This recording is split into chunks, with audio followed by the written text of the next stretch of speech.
Það er frústrandi tap í leik 1, framlenging og mjög gaman fyrir hlutlausan áhorfanda.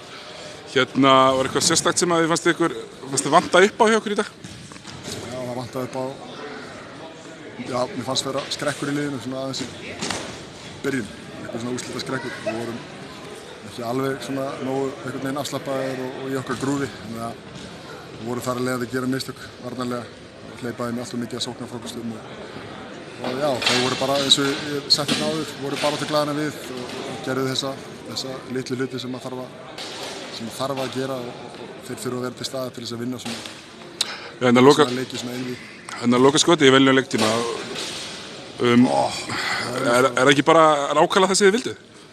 Jú, það var bara, þú veist, ég sá hann allan tíma niður, ég var ákveðin í því að ég myndi fara niður, ég myndi fá boltana að mista kosti og við höfum þessi séns að það er tippbúin inn held ég hérna.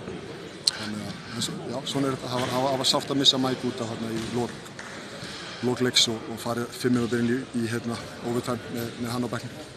Já, ég er svo sem ekki búin að sjá hérna útsendinguna þetta, það var erfitt að sjá hvort þetta pótilógin væri vill ekki en í lokaupleik, þeir náðu ekki að brjóta í lokin, ætluðu ekki að brjóta, ætluðu að reyna að stela honum fyrst? Nei, við ætlum að brjóta, bara gerðu það ekki, það var ólíkt okkur.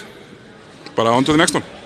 Já, við ræðumst ekkert, við förum í Breiðholti til þess að vinna þann leik og eins og ég segi, förum yfir okkar leik og bætum okkur og ætlum að vinna